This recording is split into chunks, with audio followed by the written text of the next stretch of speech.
Kita ini ternyata adalah hasil dari persaingan alias kompetisi yang maha dahsyat.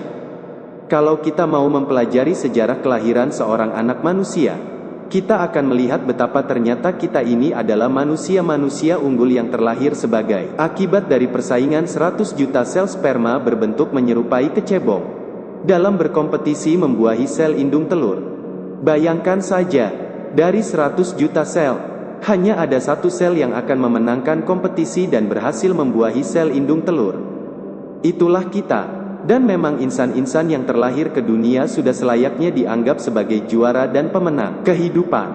Selepas bersaing mengalahkan 100 juta sel sperma, manusia kemudian harus berinkubasi di dalam perut ibu selama lebih dari 9 bulan dalam keadaan gelap gulita dan berada dalam kondisi tenggelam di dalam cairan kantung rahim. Dan selama itu pula manusia berada di alam rahim ibu. Pada saatnya tiba, manusia kemudian lagi-lagi harus berjuang untuk keluar dari rahim menuju ke alam dunia yang sesungguhnya, perjuangan tersebut tidaklah mudah. Kadang melalui berbagai macam kendala sampai menghadapi kemungkinan-kemungkinan terbaik maupun yang terburuk berupa kematian. Manusia yang terlahir ke dunia memang sebenarnya adalah sang juara. Sang pemenang yang telah berhasil melawan berbagai macam perjuangan, kompetisi dan pertarungan agar bisa sukses dan berhasil terlahir ke dunia. Oleh karena itulah, kita sebagai manusia sudah selayaknya memiliki mental juara, mental pemenang.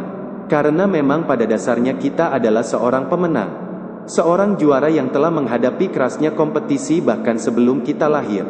Pada saat kita berada pada level mental terendah kita, misalnya saat kita menghadapi kegagalan dalam hidup, menghadapi permasalahan kompetisi dengan siapapun, maka ingatlah sejarah ini.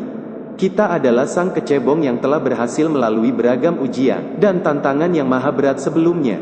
Katakan pada diri Anda sendiri bahwa masalah atau tantangan yang Anda hadapi saat ini tidak ada apa-apanya dibandingkan dengan kompetisi dan perjuangan yang pernah kita hadapi sebelum kita lahir ke dunia. Dan kita berhasil menghadapi semuanya sendiri waktu itu. Kita adalah sang kecebong yang telah berhasil menjuarai kompetisi pembuahan sel indung telur dengan mengalahkan 100 juta sel kecebong lainnya. Jangan menyerah, jangan putus asa, kita adalah kecebong sang juara.